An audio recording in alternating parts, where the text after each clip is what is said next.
నమస్తే. ప్రస్తుతం తెలంగాణలో జరుగుతున్న తాజా రాజకీయ పరిణామాలే కావచ్చు, భారతదేశంలో జరుగుతున్న రాజకీయ పరిణామాలు ఏ విధంగా ఉన్నాయి? అయితే ప్రస్తుతం ఎన్నికల ట్రెండ్, పార్లమెంట్ ఎన్నికల ట్రెండ్ నడుస్తున్న నేపథ్యాన్ని మనం చూస్తున్నాం కాబట్టి ఖచ్చితంగా మరి ఏం జరగబోతుంది, తెలంగాణలో ఏం జరగబోతుంది, దేశవ్యాప్తంగా ఏం జరగబోతుంది, సో వీటన్నిటిపై మాట్లాడేందుకు మనతో పాటు ఉన్నారు మా రాజకీయ విశ్లేషకులు ప్రొఫెసర్ కూరపాటి వెంకటనారాయణ గారు ఉన్నారు. వారితో మాట్లాడదాం. సార్ నమస్తే. నమస్తే సార్, ఇప్పుడు అంటే తెలంగాణది ఫస్ట్ తీసుకుందాం సార్. తెలంగాణలో ఫస్ట్ ఈ ఎన్నికల స్టంట్ ఏ విధంగా ఉంది, ట్రెండ్ ఎట్లా ఉంది? అంటే తెలంగాణలో మొన్నటి శాసనసభ ఎన్నికల సందర్భంలో జరిగిన పోటీ అనేది కాంగ్రెస్ వర్సెస్ బీఆర్ఎస్గా ఉండేది. ఓకే.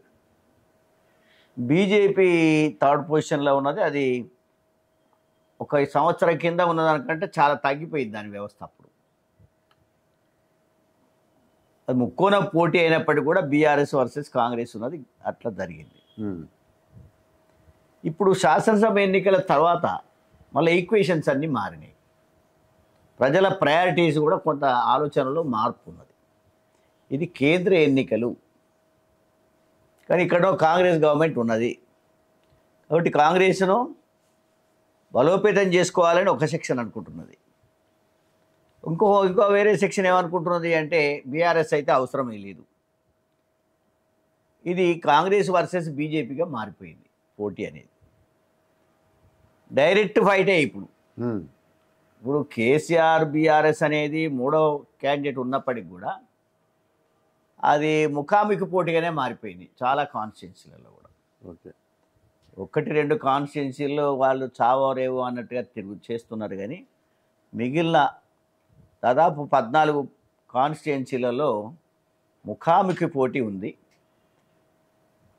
భారతీయ జనతా పార్టీ దక్షిణాదిలో, ముఖ్యంగా కర్ణాటక తర్వాత తెలంగాణలో ఒక ముఖ్యమైనటువంటి ఆల్టర్నేటివ్ పార్టీగా ఎదగాలనేటువంటి తపనతో వాళ్ళు మ్యాక్సిమం కృషి చేస్తున్నారు, ప్రచారం చేస్తున్నారు.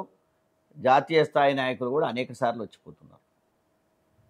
కాంగ్రెస్ కిందంటే ఇప్పుడు ఆశలు చిగురించినటువంటి పరిస్థితి. కర్ణాటకలో వచ్చింది, తెలంగాణలో వచ్చింది. 10 సంవత్సరాల పాటు బీజేపీ అక్కడ పరిపాలన చేసింది. ఒక 10 సంవత్సరాల పాటు పరిపాలన చేసిన పార్టీలను సాధారణంగా దేశంలో మార్చుకుంటూ వచ్చారు. మన ఉమ్మడి రాష్ట్రంలో కూడా మార్చారు, తెలంగాణ రాష్ట్రంలో కూడా మొన్న మార్చారు. కాబట్టి వ్యతిరేక పవనాలు లేదా దాన్ని ఏమనొచ్చారంటే మార్పు దిశలో ప్రజలు ఆలోచిస్తున్నారు అనేది ఈ ఎన్నికలలో తెలుస్తున్నది. కాబట్టి తెలంగాణ ప్రజలకు కూడా ఏంటంటే తెచ్చుకున్న ప్రభుత్వం, ప్రజలు అవుట్ ఆఫ్ ఇంట్రెస్ట్ ప్రేమతోటి తెచ్చుకున్న ఈ ప్రభుత్వం. ఓకే. ఇది అనేక పథకాలను కూడా అమలు చేసింది, అది అమలు చేస్తున్నది, హామీ ఇచ్చింది. ఎంతో కొంత సామాజిక న్యాయాన్ని ఇవ్వగలిగేటువంటి పార్టీ కాంగ్రెస్గానే అనిపిస్తుంది మనకు. ఎందుకంటే 75 ఏళ్ళని చూస్తున్నాం, దేశంలో బీజేపీని చూసినాం, రాష్ట్రంలో ఇవాళ గత 10 ఏళ్ళ నుంచి బీఆర్ఎస్ని చూసినాం. కాబట్టి ప్రజలకి ఏముందంటే ముఖ్యంగా బడుగు బలైన వర్గాలకు కాంగ్రెస్ మాత్రమే మనకు న్యాయం చేస్తుంది అనేటువంటి దృక్పథం ఉన్నది. కాబట్టి కాంగ్రెస్ను బలోపేతం చేస్తే దాని ద్వారా మనకు వచ్చేటువంటి 6 గ్యారంటీలు మనకు అమలైతే అనేటువంటి భావన కూడా ఉంది. కాబట్టి ఇది ఒక రకంగా బీజేపీ ఏమో ఆర్థికేతర ఎజెండా పట్టుకొచ్చి ముందర పెట్టింది. ఏంటంటే ఒక మతము అని, లేక ఒకే దేశమని, ఒకే నాయకుడని అనే విధానం తీసుకొచ్చి పెట్టడం జరిగింది. అంటే సమాజంలో ఒక రకంగా విభజన రూపం తీసుకొచ్చి ఒక రాజకీయ అధికారాన్ని సంపాదించుకోవాలనే ప్రయత్నం చేయడం ఒకటి. అంటే అదొక ఫోర్స్ ఉంది. లౌకికవాదులు ఉన్నారు, ప్రజాస్వామ్యవాదులు ఉన్నారు, అదేవిధంగా ప్రగతిశీలవాదులు ఉన్నారు. వీళ్ళంతా ఏమో కాంగ్రెస్ కావాలని వీళ్ళు కోరుకుంటున్నారు. కాబట్టి పోటీ అనేది ప్రగతిశీల అదేవిధంగా లెఫ్ట్ ఓరియంటెడ్ లౌకికవాదులు, ప్రజాస్వామ్యవాదుల మధ్యన వాళ్ళకును ఒక రకంగా సమాజాన్ని విడదీసి రాజకీయాలు చేయాలనే అదొక వర్గానికి మధ్యన జరుగుతున్న పోరాటం ఇది. తప్పకుండా ఇది ఒక కీలకమైన దశకు వచ్చింది. బీజేపీ వర్సెస్ కాంగ్రెస్ అనేది కీలక దశకు వచ్చింది. దేశంలో అదే ఉన్నది, కాంగ్రెస్ వర్సెస్ బీజేపీ. తెలంగాణలో కూడా ఇప్పుడు బీఆర్ఎస్ సైడ్ లైన్లోకి వెళ్ళిపోయింది. కాబట్టి ఇది కాంగ్రెస్కి కూడా వచ్చే ఈ ఎన్నికలలో అధికారం వస్తుంది అనేటువంటి ఆశలు చిగురుచున్న దశలో తెలంగాణ నుంచి కూడా అత్యధిక సీట్లు కాంగ్రెస్కి వచ్చే అవకాశం అయితే కనిపిస్తున్నది. అంటే అంటే ఎంత ఎంత ఫిగర్ అనుకోవచ్చు, ఎంత ఇది అనుకోవచ్చు మనం? దాదాపు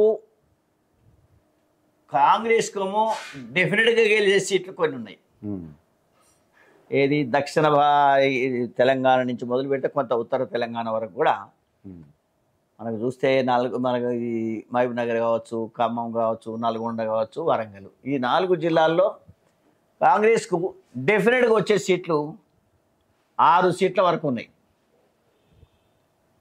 బీజేపీకి ఈ సీట్లు తప్పకుండా వస్తుందని చెప్పగలిగేటి 1-2 కంటే ఎక్కువ లేవు వాస్తవంగా.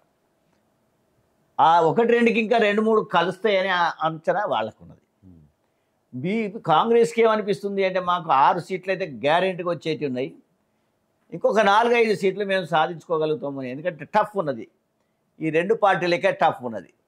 ఇక థర్డ్ పార్టీ అనేది చాలా దూరంగానే ఉన్నది. ప్రజలకు ఇష్టం లేదు వాళ్ళ మీద, బీఆర్ఎస్ మీద ప్రజలకు ఇష్టం లేదు. బీఆర్ఎస్ నేను అనుకుంటా మొన్న 36% ఓట్లు వచ్చినాయి శాసనసభ ఎన్నికలలో. ఈసారి 16 నుంచి 20 మధ్యనే రావచ్చు. వస్తే చాలా అదృష్టం వాళ్ళకు. చాలా దిక్కులలో అసలు ఆ డిపాజిట్లు కూడా వస్తాయో తెలియదు. ఓకే. కాబట్టి ఈ తెలంగాణలో కాంగ్రెస్కి ఏమో దేశంలో మాకు ప్రభుత్వం వచ్చే అవకాశం ఉందనేటువంటి ఆశతో వాళ్ళు సీరియస్గా పనిచేస్తున్నారు. వీళ్ళేమో ఉత్తరాదిలో వాళ్ళకు ఉండేటువంటి సమస్యలతో కొంత తగ్గిపోద్ది. కాబట్టి దక్షిణ భారతదేశంలో ముఖ్యంగా తెలంగాణలో మాకు అనుకూలమైన వాతావరణం ఏర్పడుతుంది అనేటువంటి ఆశ వాళ్ళకు ఉంది. కాబట్టి డెఫినెట్గా ఈసారి వచ్చేటువంటి ఈ ఫలితాలు తప్పకుండా బీఆర్ఎస్ని 0 చేస్తాయి, కాంగ్రెస్కు అత్యధిక సీట్లు ఇస్తాయి, కొంత మెరుగైన ఫలితాలు బీజేపీకి రావచ్చని నేను అనుకుంటున్నాను. ఓకే సార్, కట్ చేయకు సార్.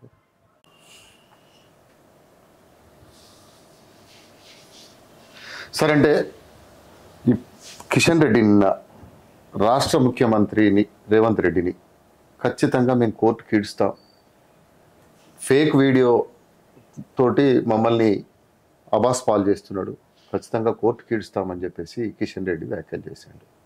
మరోవైపు నడ్డా నిన్న 2 బహిరంగ సభలలో పాల్గొని అసలు ఇండియా కూటమికి సంబంధించిన ప్రధాని అభ్యర్థి ఎవరు, ఆ కూటమిలో ఉన్న ముఖ్యమంత్రులే జైళ్లలో మగ్గుతున్నారు, ఈ అవినీతి వాళ్ళను మళ్ళీ అధికారంలోకి ఎందుకు తీసుకురావాలి, వాళ్ళకి ఎందుకు అధికారం ఇవ్వాలి అనే ప్రశ్న లేవనెత్తుతున్న పరిస్థితి.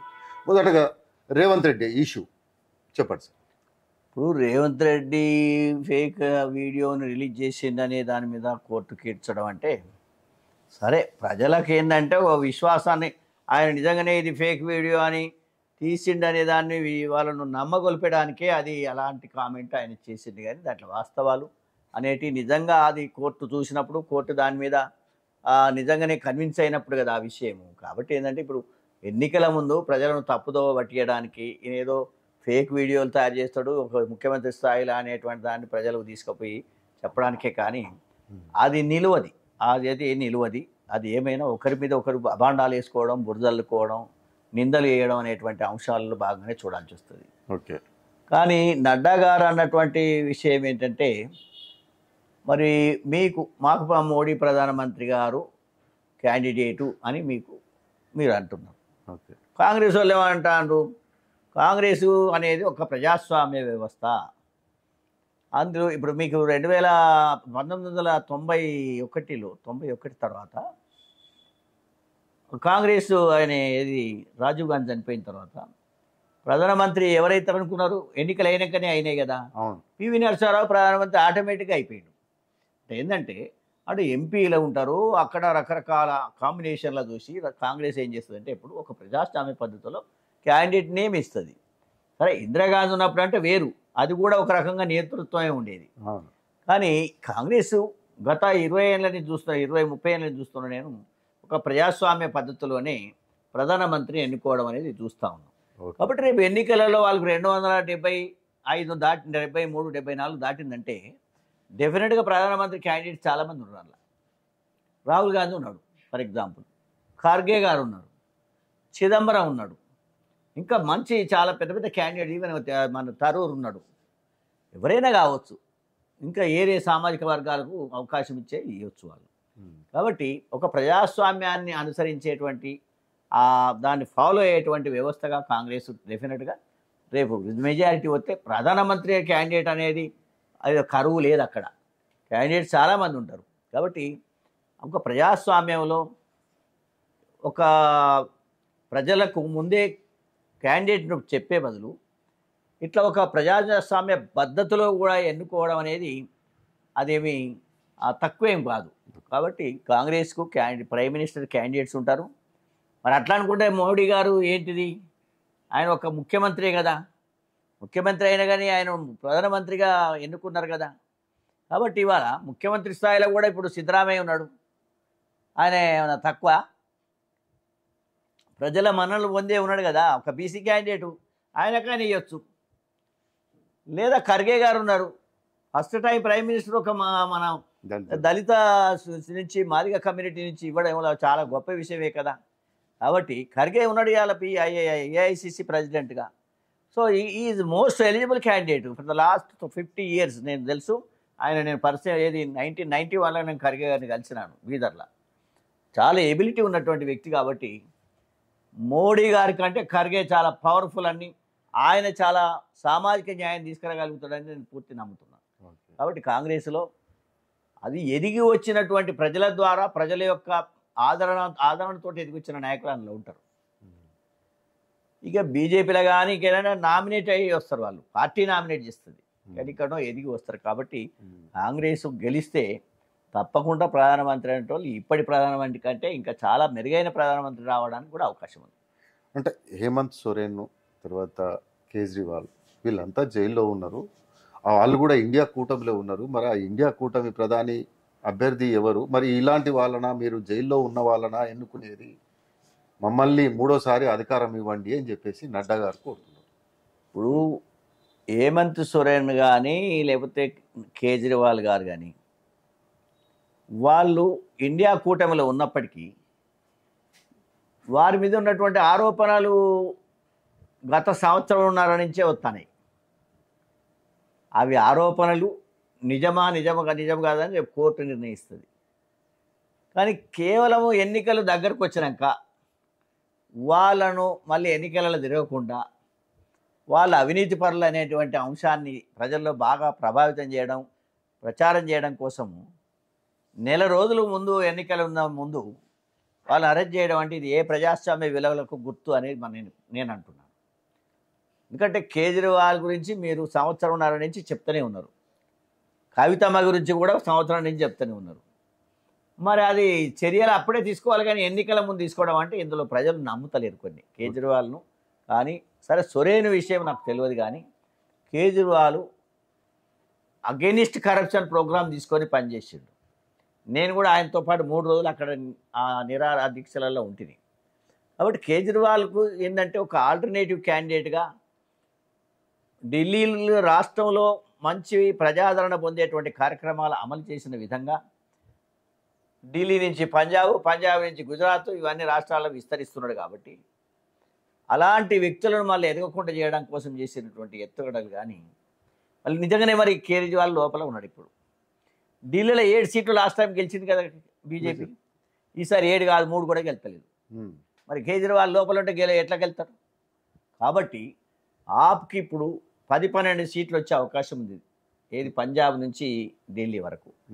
ఈవెన్ గుజరాత్లో కూడా ఆప్ 2 సీట్లు పోటీ చేస్తుంది, కానీ కాంగ్రెస్కు దాంతో ఫిచ్చింగ్ అయ్యి ఓ 4-5-10 సీట్లు అయినా గెలిచే అవకాశం గుజరాత్లో ఉన్నది. కాబట్టి వీళ్ళు కావాలని ఎన్నికల ముందే తీసుకుపోయి ప్రత్యర్థులను అపోజిషన్ పార్టీ నాయకులను తీసుకుపోవడం అనేది ప్రజలు కూడా ఆశించరు ఇది. కాబట్టి ఆ అంశాన్ని ఎప్పుడో తీసుకోవాల్సిన దాన్ని ఒక సమయం కోసం వెయిట్ చేసి దానిలో ఇరికిచ్చి, ఎందుకంటే మళ్ళీ కనీసం బెయిల్ దొరికేంత టైం కూడా లేకుండా చేసి పెట్టిండ్రు. కాబట్టి కేజ్రీవాల్ యొక్క వ్యక్తిత్వం గురించి ప్రజలకు తెలుసు, సొరేన్ వ్యక్తిత్వం గురించి కూడా వాళ్ళకి తెలుసు. కాబట్టి ప్రత్యర్థి మరి అట్లా అనుకుంటే ఇప్పుడు వాషింగ్ మిషన్ టైపు అంటారు కదా, ఎంతోమంది కరప్ట్ రాజకీయ నాయకులంతా కూడా ఈవెన్ మరి మీరు హెటిరో డ్రగ్, అరవిందో ఫార్మా, లేకపోతే మెగా కృష్ణారెడ్డి వాళ్ళ మీద దాడులు చేసిర్రు. చేసినాక 15 రోజులకే వీళ్ళు పోయి ఎలక్ట్రల్ బాండ్స్ ఇచ్చేసారు. వాళ్ళ మీద ఏం చర్యలు లేవు. అంటే ఒక రకంగా ఏంటంటే కేంద్రంలో ఉన్న ప్రభుత్వానికి అనుకూలంగా ఉంటేనో ఒక రకమైన ట్రీట్మెంటు, ఆ పార్టీలో వేరే పార్టీల నుంచి అలా పోగానే వాళ్ళ మీద కేసులు ఉండే. నేను ఈవెన్ ఎంపీలు కూడా ఎమ్మెల్యేలు కూడా అపోజిషన్ పార్టీలు ఉన్నప్పుడు కేసులు, వాళ్ళ బీజేపీకి అనుకూలంగా పోయి చేరంగానే వాళ్ళ మీద కేసులు లేవు. నేను ఒక ప్రశ్న అడగదలుచుకున్నా, ప్రజల ముందు మోడీ గారిని అడగదలుచుకున్నా. నేను జగన్మోహన్ రెడ్డి 16 నెలలు జైలుకు పోయిండు. మన్మోహన్ సింగ్ ప్రధానమంత్రి, సేమ్ వాళ్ళ నాన్న పనిచేసినటువంటి పార్టీ.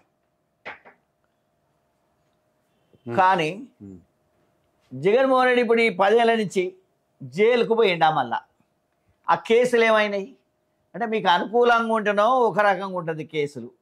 ఇది ప్రజలందరూ చూస్తారు. ఇది మీకు అనుకూలంగా లేకుండా లోపలికి పోకూడదు.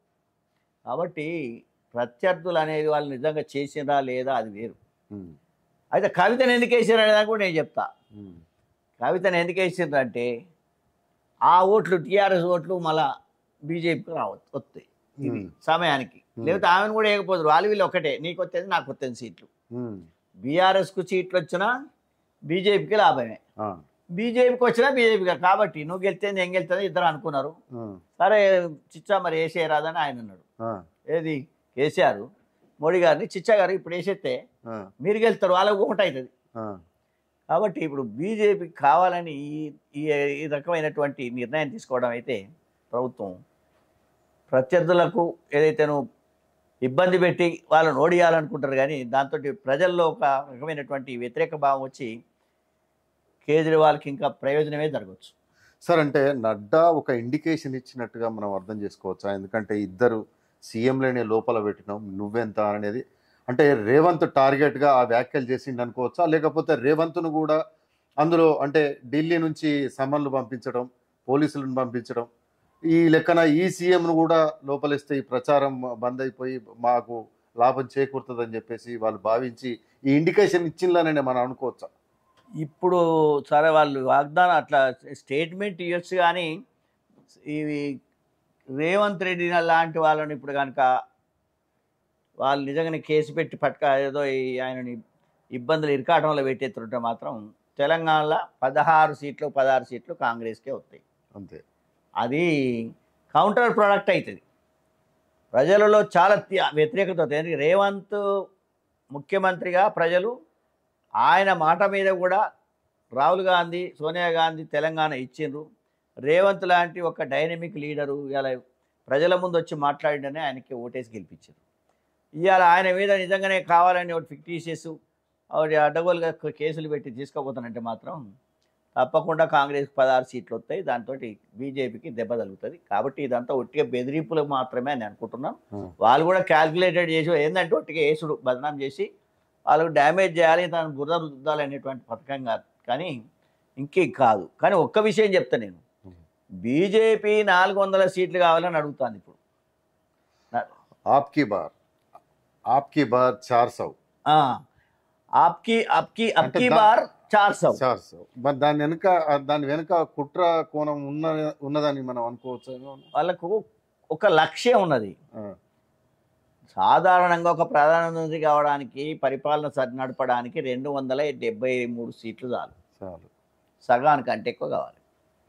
మోడీ గారికి మొదటిసారి అదే బొటాబొట్టి వచ్చినాయి. రెండవసారి 303 వచ్చినాయి. దాంతో వాళ్ళు అనుకున్న విధంగా అన్ని రకాలు చేసుకున్నారు. కొన్ని చట్టాలను కూడా ప్రజలకు ఇష్టం లేని కూడా చేసుకున్నారు. ప్రతిపక్షాలను సస్పెండ్ చేయడం, లేకపోతే వాళ్ళు వాకౌట్ చేసినప్పుడు చట్టాలన్నీ చేసుకోవడం జరిగింది. ఇప్పుడు 400 సీట్లు కావాలనేటువంటి లక్ష్యం అనేది వాళ్ళ అసలైన ఎజెండాను అమలు చేయడానికే 400 సీట్లు కావాలని కోరుతున్నారు. అసలైన ఎజెండా ఏంటి అంటే ఇప్పుడు 300 సీట్లు ఇచ్చినప్పుడే అనేక రాజ్యాంగ సంస్థలను రకరకాలుగా దాన్ని వేధింపులకు గురి చేసి దాన్ని వాళ్ళ వశం చేసుకొని నిర్వీర్యం చేసిండ్రు. రాజ్యాంగ సంస్థలు అంటే ప్రజాస్వామ్యంలో రాజ్యాంగ సంస్థలు అనేటివి ప్రజల హక్కులను కాపాడుతాయి, ప్రజలకు రావాల్సినటువంటి న్యాయంగా రావాల్సినటువంటి వాటాను సంక్రమింపజేస్తాయి. ఫర్ ఎగ్జాంపుల్, లేదా న్యాయంగా వాళ్ళ మీద ఏమైనా దాడులు జరిగితే, ప్రజలకు అన్యాయం జరిగినప్పుడు అప్పుడు ఆ సంస్థ దానికి రక్షణగా ఇస్తుంది. కోర్టు అనుకోండి, లేదా ఇంకా ఇతర సంస్థలు, యూజీసీ ఉన్నదనుకోండి, ఎలక్షన్ కమిషన్ ఉన్నదనుకోండి. ఎలక్షన్ కమిషన్ ఏం చేయాలి? నిష్పక్షపాతంగా ఎన్నికలను నిర్వహించాలి. కోర్టులు ఏం చేయాలి? నిష్పక్షపాతంగా సాధారణ మనిషికి, పేదవానికి కూడా న్యాయం కలిగే విధంగా ఇవ్వాలి. కానీ ఇవాళ ఏమైందంటే ఈ 10 సంవత్సరాల నుంచి కోర్టులను నిర్బంధం ఒక రకంగా యొక్క ఏది నియంత్రణలు పెట్టడం, ఎలక్షన్ కమిషన్ అయితే చేతిలో ఒక వాళ్ళ ఇది బిసా, ఏమంటాం బిసా అంటే స్టీరింగ్, వాళ్ళ చేతులనే పెట్టుకున్నాడు చెప్తాను. ఇక యూజీసీ అయితే మొత్తమే అది మునిగిపోయింది. Planning commission తీసేసిండ్రు.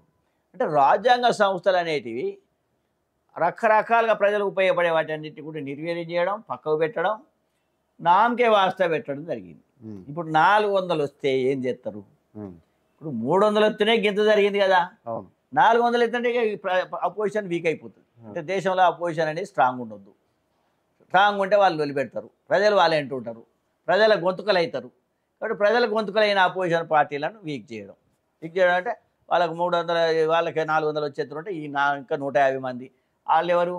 ప్రాంతీయ పార్టీలు ఉంటాయి, వాళ్ళ మీద 4 కేసులు పెడితే ఖాతమే అయ్యే పంచం మీద అని వాళ్ళు కొడతారు. మొత్తం 500 వాళ్ళ దగ్గరే ఉంటారు.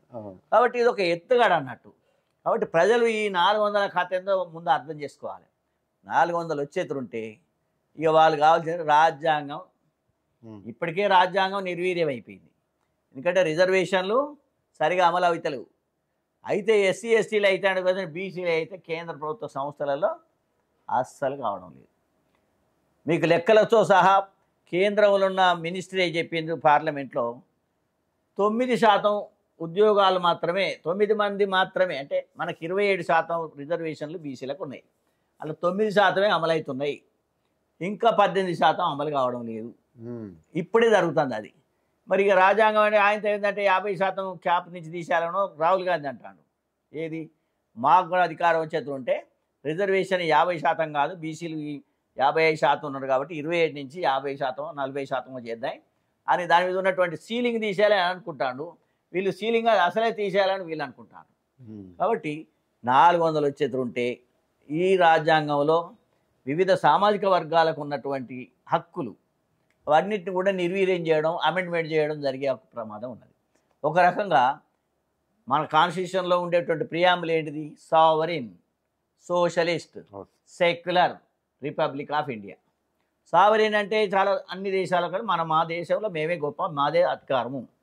మరి సోషలిస్టు సామ్యవాదం, సామ్యవాదం 30 ఏళ్ళ నుంచే మొత్తం ముంచిండ్రు. ఈ 10 ఏళ్ళ నుంచి ఇంకా నాశనం అయిపోయింది. ఇక మరి సామ్యవాదం పోయింది, సోషలిస్ట్ పోయింది. ఇక ఏమున్నది? ఇక సెక్యులర్, అది ఒక్కడిది చేత అయిపోతుంది.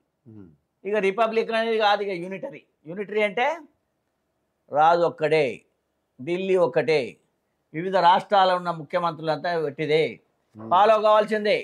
అసలు ఎన్నికలు అయితే లేదో తెలియదు. 400 సీట్లు వస్తే ఎన్నికలు అయితేయా లేదా, నో ఎలక్షన్ అనే కాడికి వచ్చే ప్రమాదం ఉన్నది. కాబట్టి ప్రజలు చాలా సీరియస్ తీసుకోవాలి. ఇది 400 సీట్లు నీకెందుకయ్యా, 275 నుంచి 73, 74 నుంచి సరే ఇంకో 10 కంటే అటు ఇటు ఉంటే నయం. కానీ 400 అంటే ఏదో ఒకటి, ఒక రకమైనటువంటి ఉద్దేశం, ప్రజలకు చెప్పకుండా ఉన్నటువంటి నిగూఢమైనటువంటి ఉద్దేశము ఇవాళ కేంద్రంలో ఉన్న ప్రభుత్వ నాయకులకు ఉన్నదనేది ప్రజలు అర్థం చేసుకోవాలి. లేకపోతే దాన్ని స్పష్టంగా చెప్పండి. మీరు 400 సీట్లు దేనికి అవసరం? ప్రజాస్వామ్యంలో గవర్నమెంట్ ఫామ్ కావడానికి 273 సరిపోతాయి. మరి మీరు 400 దేనికి అడుగుతారో చెప్పండి, ప్రజలకు చెప్పాలి ఇది. ఎందుకంటే సీరియస్గా ఎలక్షన్ జరుగుతుంది కాబట్టి ఈ ఎలక్షన్ సీజన్లో మీరు ఏది 400 అడిగేటువంటి దాని యొక్క లక్ష్యం వెనక ఏమి దాగి ఉన్నదో దానికి చెప్పాల్సిన అవసరం అయితే ఇవాళ నరేంద్ర మోడీ గారు కానీ లేదా భారతీయ జనతా పార్టీకి నాయకత్వానికి ఉన్నదని నేను ప్రజల పక్షాన మాట్లాడుతున్నాను. ఓకే సార్, అంటే మా ప్రధానమంత్రి మోదీ కూడా ఇటీవలి కాలంలో చాలా వ్యాఖ్యలు చేస్తున్న పరిస్థితి కనిపిస్తున్నది. మీరంతా అంటే ఇండియా కూటమి అధికారంలోకి వస్తే మాంగళ్యాలు వగైరా వగైరా మాట్లాడడమే కాకుండా ఖచ్చితంగా రేపు రాబోయే రోజులలో ముస్లిం రాజ్యంగా మారబోతుంది అనే వ్యాఖ్యలు ప్రధానంగా చేయడం, కనీసం ఆ నేపథ్యంలో కాంగ్రెస్ వాళ్ళు ఎలక్షన్ కమిషన్ ఫిర్యాదు చేస్తే వాళ్ళు స్పందించిన దాఖలాలు, దీన్ని ఎట్లా చూస్తాం? ఇప్పుడు నేను ఇంతకుముందు మీకు విషయం చెప్పాను కదా, రాజ్యాంగ సంస్థలు కొంత వీక్ అయిపోయినాయి. మనకు జడ్జిలు గురించి నేను మాట్లాడడం సబబు కాదు కావచ్చు, కానీ జడ్జిమెంట్లు కూడా ప్రభావితం చేయబడుతుంది అనేటువంటి అనుమానం ప్రజలకు ఉన్నది. ఇక మనకు చేసిన తర్వాత వచ్చినటువంటి ఎలక్షన్ చీఫ్ కమిషనర్సు వాళ్ళదేంటంటే, అది గమనిస్తున్నాం కదా, మనం డబ్బు ఎంత విచ్చలవిడిగా పంపిణీ జరిగింది. మునుగోడులో కానీ, మనకు ఈ హుజరాబాద్లో కానీ మొత్తం ఇంత కోట్ల రూపాయలు, వేల కోట్ల రూపాయల డబ్బు పంపిణీ చేస్తుంటే కూడా, అధికార పార్టీలు చేస్తుంటే ఆ ఎలక్షన్ కమిషన్ సైలెంట్గా చూస్తూ ఉన్నది. కాబట్టి ఎలక్షన్ కమిషన్ కేంద్రంలో ఉన్న ప్రభుత్వానికి వత్తాసు పలుకుతుందనేటువంటి అనుమానం ప్రజలకు ఉన్నది. అయితే ప్రధానమంత్రి గారు, నేను మొదటి ప్రధానమంత్రి కూడా చూసిన, నేను 1964లో చనిపోయిండు మన నెహ్రూ గారు. నేను ఆ సమయం కూడా చూసినాను, నెహ్రూ గారి స్టేట్మెంట్ చూసినాను. ఆ తర్వాత లాల్ బహదూర్ శాస్త్రి, ఇందిరాగాంధీ, తర్వాత ఇంకా మిగిలిన చాలామంది వచ్చారు కదా, విపి సింగ్, తర్వాత చరణ్ సింగ్, తర్వాత ఆయనది ఉమర్ దేశాయ్, పివి నరసింహరావు, తర్వాత ఇంకా వాజ్పేయి లాంటి వాళ్ళని చూసినాం. కానీ ప్రధానమంత్రి పదవి అలంకరించిన ప్రతి వాళ్ళు కూడా, ఏది మోడీ గారి తర్వాత నేను చెప్తాను, వాళ్ళంతా కూడా ఒక హుందాగా ప్రజాస్వామ్య విలువలకు కట్టుబడి, ప్రజల మనోభావాలను దెబ్బతీయకుండా, వివిధ సామాజిక వర్గాలను గౌరవించే విధంగా మాట్లాడినటువంటి ఉదంతాలు నేను చూసినాను. ఎన్నడూ కూడా ఇందిరాగాంధీ ఎప్పుడో ఒకసారి అనేది ఎమర్జెన్సీకి ముందు, ఏది ప్రతిపక్షాలు ఈ దేశాన్ని విచ్ఛిన్నం చేస్తాయి, ఈ దేశం వేరే ఇతర దేశాలతోటి వీళ్ళు కుమ్మక్కైతాను అని ఏదో వాళ్ళ మీద అభండాలు వేసేది. ప్రతిపక్షాలు అంత దూరం లేవు అప్పుడు కూడా. అట్లా అది ఒక్కటి అన్నది. కానీ ఎన్నడూ కూడా ఇక్కడ ప్రజలను, ఒక సెక్షన్ ఆఫ్ పీపుల్, ఒక సామాజిక వర్గంలో నానా రకాలు, మనం సెక్యులర్ అని పెట్టుకున్నాం, దేశంలో కాదు ప్రపంచంలో కూడా అనేక మతాల వాళ్ళు కూడా అనేక దేశాలలో ఉంటున్నారు. కాబట్టి ప్రధానమంత్రి స్థాయిలో ఉండి కాంగ్రెస్ వస్తే పేద ప్రజలు, బీసీలు, ఎస్సీ ఎస్టీల, హిందువుల యొక్క ఆస్తులను, మాంగళ్యాలను తీసుకుపోయి వాళ్ళకు పంపిణీ చేస్తాడనేది అది అనవలసిన మాట అయితే కాదు. అంటే ఎంత తీవ్రంగా ఉన్నదంటే, సాధారణ వ్యక్తి మాట్లాడినట్టుగా ఒక అంత పెద్ద స్థాయిలో ఉన్న వాళ్ళని నేను కించపరచడం నాకు ఇష్టం లేదు. కానీ ప్రధానమంత్రి స్థాయికి అది తగనటువంటి మాట. చాలామంది దేశంలో ఉన్న ప్రజలు, ఈవెన్ హిందూ మతాన్ని ఏదో దానికి పెద్ద ప్రేమించే వాళ్ళు కూడా కొంచెం బాధపడి ఉంటారు వాళ్ళు. ఎందుకంటే సమాజంలో అందరూ బ్రతకాలి ఈ దేశంలో. వీళ్ళు ఎక్కడి నుంచో ఎక్కడికో పోయేటోళ్ళు కాదు, వచ్చేటోళ్ళు కాదు. కేవలం ఇది తెలంగాణ, అది ఒక రాజకీయ లబ్ధి కోసం ఇటువంటి మాటలు మాట్లాడుతున్నారు. కాబట్టి రాజకీయ లబ్ధి కోసం తాత్కాలికంగా అలా మాట్లాడితే వాళ్ళ ప్రజలలో ఉండేటువంటి మనోభావాలు ఎట్లా దెబ్బతింటాయి? కాబట్టి ఇది ఒక రకంగా సమాజాన్ని విభజించడం, విచ్ఛిన్నం చేయడం, ఒక అలజడి రావడానికి ఉపయోగపడతాయి. కానీ అలా ఒక రకమైనటువంటి భావోద్వేగాలకు గురి అయ్యేటువంటి అవకాశం ఉంది. కాబట్టి ప్రధానమంత్రి స్థాయి ఎవరైనా మంచిదే. మోడీ గారు అంటే నాకు కూడా గౌరవం. మన ప్రధానమంత్రి ఎవరైనా కానీ మనకు గౌరవం ఇవ్వాల్సిందే. కానీ అలా మాట్లాడడం మాత్రం నేను కూడా, ప్రజలందరూ కూడా నేను అనుకుంటా బాధపడి ఉంటారు. అది ఆయన స్థాయికి, ప్రైమ్ మినిస్టర్ స్థాయికి తగినటువంటి విషయం. మరి వాళ్ళు అనడానికి ఏంటంటే, అట్లా అనడం వల్ల ఒక సెక్షన్ ఆఫ్ పీపుల్ నాకు ఓటేస్తారనేటువంటి ఆశతోటి అని ఉంటాడు. కానీ అంత అవసరం లేదు. అది అనరానిటువంటి స్టేట్మెంట్గా ప్రజలు భావించరు. అది 2 రోజులు వరుసగా రాజస్థాన్లో మాట్లాడిండు. చాలామంది ఇంటలెక్చువల్స్లో కూడా ఇది డిబేట్ అవుతుంది, ఇది ప్రధానమంత్రి అట్లా మాట్లాడడం తప్పదని. సార్, ఇప్పుడు అంటే కులగణన ఒక అంశం అయితే, రెండోది జనాభా లెక్కల పరంగా ఇప్పటివరకు అయితే జనాభా లెక్కలు కూడా చేయట్లేదు. అటు కులగణన కూడా చేయని పరిస్థితి ఉంది. దీనివల్ల మరి వాళ్ళకు వచ్చే నష్టం ఏంటి? చేస్తే నష్టం ఏంటి? జనాభా లెక్కలనేటి బీసీలను కూడా లెక్కబెట్టి చేసిన జనాభా 1931లో జరిగింది. ఇంగ్లీష్ వాళ్ళు చేశారు. భారతదేశంలో జనాభా లెక్కలు ఇంగ్లీష్ వాళ్ళు పెట్టారు. అలా బీసీల లెక్కలు కూడా చేశారు. సరే, 1951 నుంచి మన గవర్నమెంట్ కూడా చేస్తున్నది. ప్రతి 10 సంవత్సరాలకు ఒకసారి జనాభా లెక్కలు దశాబ్దం అయిపోగానే చేస్తారు. నేనైతే 71 కానీ 81, 91, 101, 2001, 2011 లెక్కలు కూడా మేము కూడా అబ్జర్వ్ చేసినాం. అంటే ఈ జనాభా లెక్కలు 10 సంవత్సరాలకు ఒకసారి చేయడానికి ఉద్దేశం ఏంటంటే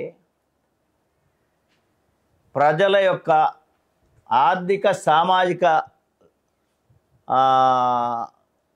అది దానికి సంబంధించినటువంటి లెక్కలు మనకు బయటపడతాయి.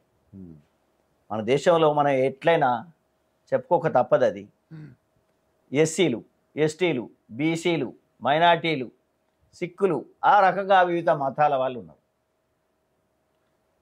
పేదవాళ్ళు ఉన్నారు, అత్యంత అడుక్క తినే వాళ్ళు ఉన్నారు, సంచార జాతుల వాళ్ళు ఉన్నారు, కుల వృత్తులు చేసుకునే వాళ్ళు ఉన్నారు, వ్యాపారం చేసుకునే వాళ్ళు ఉన్నారు, వ్యవసాయం చేసే వాళ్ళు ఉన్నారు, దోపిడీ చేసే కాంట్రాక్టర్లు ఉన్నారు, కుబేర్లు ఉన్నారు. ఈ లెక్కలు తేలాలి కదా. దేశం ఏ సైడ్ పోతుంది? ధనవంతులు ఎక్కువైతుందా? పేదరికం తగ్గుతుందా? అందరూ కూడా మధ్యతరగతి ప్రజల్ని కింది స్థాయి నుంచి మధ్యతరగతి అందరికి సమానమైనరా? అంటే అత్యధికంగా ఎదిగినటువంటి వాళ్ళు అట్లనే ఎదుగుతున్నారా? ఇవన్నీ విషయాలన్నా తెలుస్తాయి. అంటే సామాజిక కోణంలో చూడొచ్చు, దీన్ని ఆర్థిక కోణంలో చూడొచ్చు, ప్రాంతాల వారిగా కూడా చూడొచ్చు. యూపీలో ఎట్లా ఉన్నారు, బీహార్లో ఎట్లా ఉన్నారు, రాజస్థాన్ ఎట్లా ఉన్నారు, తెలంగాణలో ఎంతమంది ఉన్నారు. ఇవన్నీ ఎందుకంటే ఒక దేశం యొక్క సామాజిక ఆర్థిక సాంస్కృతిక అభివృద్ధి కోసం జనాభా లెక్కలు ఉపయోగపడతాయి. ఎవరైతే వెనకబడుతున్నారో వాళ్ళ గురించి మళ్ళీ చర్యలు తీసుకోవడానికి ఉపయోగపడతాయి. ఎవరైతే మొత్తం సంపదనంతా ఒక సైడే పోతుందని తెలిసినప్పుడు అయితే దాని మీద కొంత కంట్రోల్ చేయడం, ఈ రకంగా ఒక కరెక్షన్ చేయడానికి ఆర్థిక వ్యవస్థలో సామాజిక వ్యవస్థలో జరుగుతున్న పోకడలలో కనుక ప్రజా వ్యతిరేకమైన పోకడలు ఉన్నప్పుడు ఈ జనాభా లెక్కల ద్వారా పరిపాలన చేసేవాళ్ళు ఆ కరెక్టివ్ మెజర్స్ తీసుకుంటారు. దాన్ని సవరించే చర్యలు తీసుకోవడానికి ఉపయోగపడుతుంది. మనం 2011లో ఈ జనాభా లెక్కలు అయినాయి కదా, 2021లో కావాలి కదా. మరి 2021లో ఎందుకు జరగలేదు అంటే మనకు కరోనా అని చెప్పారు. మరి 22 ఏమైంది, 23 ఏమైంది, 24 కూడా నడుస్తుంది కదా. కాబట్టి జనాభా లెక్కలు రావడం వల్ల ప్రజల అభివృద్ధి తీరుతెన్నుల్లో మనకు స్పష్టత వస్తుంది. దానివల్ల కొంత అసంతృప్తికి గురయ్యే వాళ్ళు గొడవ చేస్తారు. కాబట్టి ఇది ఇట్లే జరగాలి అనేటువంటి దృక్పథంతో పాలకులు చేస్తున్నారు. జనాభా లెక్కలు పక్క పెట్టారు, ప్రణాళిక సంఘాన్ని తీసేసారు, యూజీసీని నిర్వీర్యం చేసి ఈ రకంగా ప్రజలకు ఏ ఇన్ఫర్మేషన్ అందుబాటులో లేకుండా, వాళ్ళ గురించి వాళ్ళే అధ్యయనం చేయకుండా, వాళ్ళ గురించి వాళ్ళు ఏం జరుగుతుందో వాళ్ళు మన సామాజిక వర్గాల మధ్యన జరిగేటువంటి హెచ్చు తగ్గుల గురించి వాళ్ళకి తెలియకుండా ఉంచడం అనేది మంచిది కాదు. కాబట్టి ఇది ఇది సెన్సెస్ ఇది. కానీ వెంటనే మరి ఎందుకు చేస్తలేరో దానికి సమాధానం చెప్పాలి ఎన్నికలలో. ఇది కూడా పెద్ద ఇష్యూవే. కానీ జనగణన అనేది కులగణన అనేది చేస్తానని రాహుల్ గాంధీ ఎందుకు అన్నాడంటే, ఈ మధ్యన రాహుల్ గాంధీ గారితో నేను కలవడం జరిగింది. లిమిటెడ్గా కొంతమంది మేధావులను పిలిచి ఆయన మొన్నటి ఎన్నికల ముందు పిలిచి మాట్లాడినప్పుడు నేను ఇది ప్రస్తావించిన, ఏది ఆర్థిక అసమానతలు బాగా పెరుగుతున్నాయంటే అప్పుడే ఆయన స్పందించి ఏమన్నాడంటే, 91లో మేము అమలు చేసినటువంటి ఆర్థిక సంస్కరణలు వాటి తీరుతెన్నులు చూస్తే కొంత పేద వర్గాలకు అన్యాయం జరిగింది. ఉత్పత్తితోటి మెజారిటీ ప్రజలకు సంబంధం లేకుండా అయిపోయింది. ఉత్పత్తి రంగాల్లో ప్రజల యొక్క భాగస్వామ్యం లేకుండా పోయింది. కాబట్టి మా ప్రభుత్వం వస్తే మళ్ళీ మేము ఈ తీసుకున్నటువంటి ఆర్థిక సంస్కరణలో కొన్ని లోపాలు ఏవైతే ఉన్నాయో వాటిని సవరిస్తాము, కొంత రీవిజిట్ అంటే పునరాలోచన చేస్తాము అని చెప్పి వారు చెప్పడం జరిగింది. అందులో భాగంగానే జనగణన కూడా చేస్తారని ఒప్పుకున్నారు. ఎందుకంటే బీసీల జనగణన జరుగుతలేదు, ఎస్సీలు ఎస్టీల వారి జనగణన జరుగుతుంది. కానీ మిగిలిన వాళ్ళందరికీ కలిపి ఎస్సీలు దాదాపు అంతా కలిసి 18% ఉంటారు దేశంలో. అదేవిధంగా ఈ బీసీ ఎస్టీలు కూడా 7, 8, 10 దాకా పోయిన వాళ్ళు. మరి వీళ్ళకు ఒక రక్షణ ఉన్నది కదా. మరి వాళ్ళు ఏ స్థాయికి పోయినప్పుడు వాళ్ళ సంఖ్య పెరిగినప్పుడు వాళ్ళకి ఇచ్చే నిధులు కూడా పెంచాల్సి వస్తుంది. మరి అట్లనే బీసీలు ఉన్నారనుకోండి, మనం అనుకుంటున్న బీసీ నాయకులు బీసీ సంఘాలు ఏమంటున్నాయంటే దేశంలో 55% మేమున్నాం అని అంటారు. వాళ్ళు ఏం చెప్తలేరు, గవర్నమెంట్ ఏం చెప్తలేదు. 55% ఉన్నది చెప్తుందా, 5% ఉన్నది చెప్తుందా, 3% ఉన్నది చెప్తలేదు. మరి అది బీసీ జనగణన చేయాలనేది ఒక డిమాండ్ వచ్చింది. దేశమంతటా కూడా బీసీ జనగణన కావాలని డిమాండ్ వచ్చింది. ఎందుకంటే మేము సఫర్ అవుతాం, 55% ఉండి కూడా ఈ దేశ వనరులు కానీ అవకాశాల్లో కానీ మాకు ఏమి దక్కడం లేదు. బీసీలు అంటే కేవలం నిమిత్త మాత్రులే, ఓటర్లు మాత్రమే, ఓటు హక్కు ఉన్నటువంటి నిమిత్త మాత్రులు తప్ప ఈ రాజ్యాంగం ప్రకారం బీసీలకు దక్కేది ఏమీ లేదు. ఈ రాజ్యాంగం ప్రకారం రిజర్వేషన్లు దక్కడం లేదు. ఈ రాజ్యాంగం ప్రకారం ఆర్థిక వనరులు దక్కడం లేదు. అదేవిధంగా ఉన్న కుల వృత్తులన్నీ కూడా ఈ మోడర్నైజేషన్లో వెళ్ళిపోయినాయి, సమసిపోయినాయి. కార్పొరేట్ సెక్టరే అన్ని పట్టుకొచ్చి పెడుతుంది. అంటే బీసీలు కేవలం వినియోగదారులుగానే మిగిలిపోయినాయి, కానీ ఆదాయ వనరులు ఉన్నటువంటి వాళ్ళు కాదనేది బీసీలలో ఉండి పెద్ద ఎత్తున అక్కడక్కడ గొడవలు జరిగితే అందులో ముఖ్యంగా బీహార్లో జరిగినాయి, ఉత్తరప్రదేశ్ జరిగినాయి, మన తెలంగాణలో కూడా జరుగుతున్నాయి. కాబట్టి ఆయన గమనించి ఏం చేసిందంటే, సరే స్వామి కార్యం స్వకార్యం, వాళ్ళు కూడా ఒక ఎజెండా పెట్టుకున్నారు. ఇది ఎన్నికలలో మాకు గెలిపియండి, మేము తప్పకుండా మీ బీసీ జనగణన చేస్తాం, తర్వాత రిజర్వేషన్లు కూడా క్యాప్ తీసేస్తాం అన్నాడు. 50% నుంచి పైకి పంపిస్తాం, ఇంకో 10% కలిపిన అనుకోండి 27 నుంచి 37 అవుతుంది, కొంత నయమే కదా.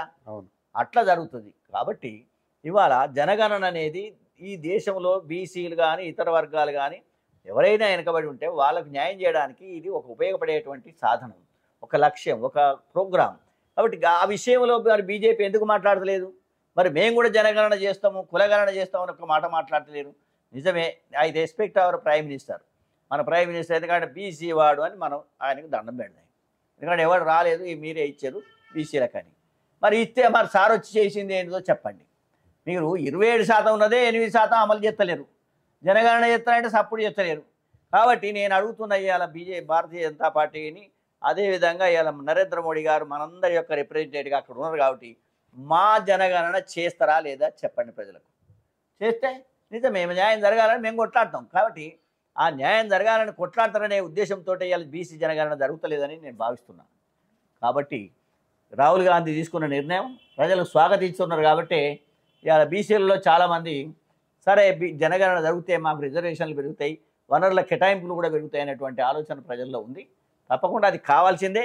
ఇప్పుడు కాకుండా కానీ కాంగ్రెస్ గెలిచినాక డెఫినెట్గా చేస్తారనేది విశ్వాసం నాకున్నది. సార్, అంటే ఈ నరేంద్ర మోదీ పరిపాలనలో 10 ఏళ్ల పరిపాలనలో మనకు ట్యాక్స్ రూపంలో వసూలు చేసిన పన్నులు కానీ అది మన రాష్ట్రాలకు పంపించకుండా ఇతర రాష్ట్రాలకు తరలి వెళ్తున్నాయని ఒక అపోహ వస్తుందా? ఇది వాస్తవం అనుకోవచ్చా?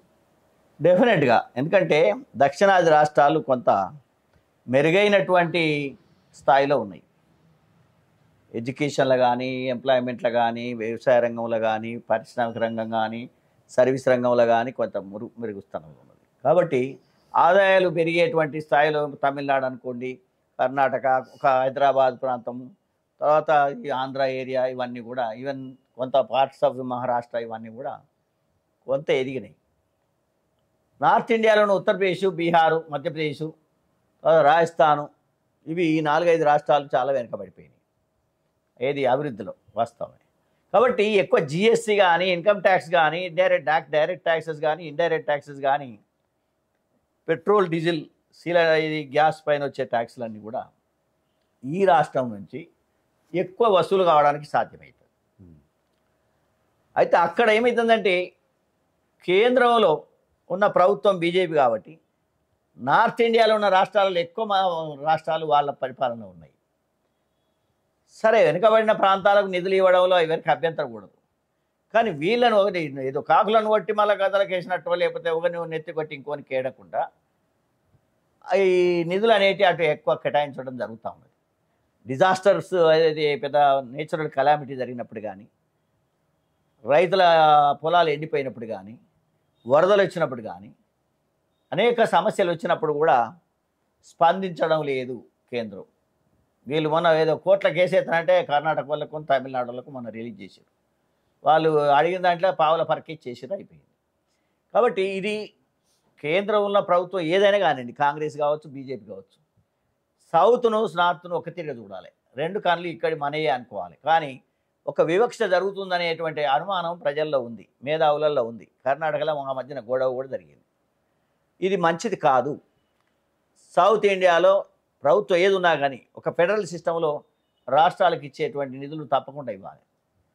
కాబట్టి తెలంగాణ కూడా చాలా అన్యాయం జరిగింది. ఎందుకంటే అనేక పథకాలు అనౌన్స్ చేస్తే కేసీఆర్ దానికి మ్యాచింగ్ గ్రాంట్ ఇవ్వలేదు. ఒక సంవత్సరం నిధులు ఇచ్చేసేది వీళ్ళు, ఎందుకంటే ఆయన ఇస్తలేడు కదా. ఎందుకంటే కేంద్ర పథకాలలో 80% ఏమో కేంద్రం ఇవ్వాలి, 20% రాష్ట్రం ఇవ్వాలి, 10% రాష్ట్రం ఇవ్వాలి కొన్నిటికి, 90% వాళ్ళు ఇస్తారు. 30% రాష్ట్రం ఇవ్వాలి, 70% వాళ్ళు ఇస్తారు. ఈ మూర్ఖుడు ఏం చేసిండంటే ఆ పర్సెంటేజ్ 10%, 20%, 30% ఇవ్వలేదు.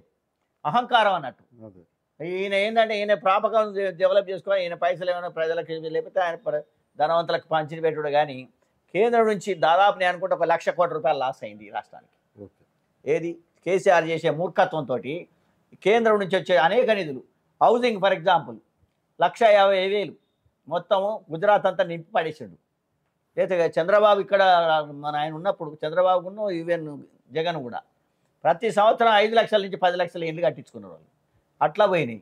అనేక పథకాలను కూడా కేసీఆర్ నాశనం చేసిండు. వాళ్ళని ఇవ్వకుండా వాడికి ఆయన మూర్ఖుడు ఉన్నాడు. మంచి పని అయింది, మనం ఈ నిధులను తీసుకుపోయి మనం నార్త్ ఇండియాలో వేసుకున్నారు. అంతే. కాబట్టి ఇప్పటికైనా ఈ రాష్ట్రంలో మన నిధులు మనకు రావాల్సిన అవసరం ఉన్నది, పట్టించుకోవాలి. కానీ కేంద్రం కూడా ఆలోచించాలి. అరే మూర్ఖుడు ఉన్నప్పుడు అట్లా చేస్తే మరి మన ఆట మనం ఇచ్చిందా? ఇవ్వలేదు. అట్లా ఈ అనేక యూనివర్సిటీలో కూడా బిల్డింగ్స్కు స్టేట్ కొంత సెంటర్ కొంత ఇవ్వాలి.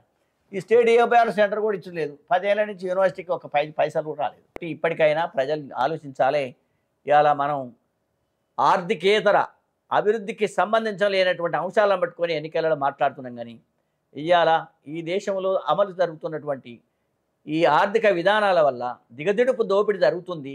కేవలం ధనవంతుల అభివృద్ధి అయితేనే ఈ దేశం అభివృద్ధి అయినటువంటి ఒక నినాదంతో ప్రభుత్వం పోతుంది. కాబట్టి ధనవంతుల అభివృద్ధితో దేశం అభివృద్ధి కాదు.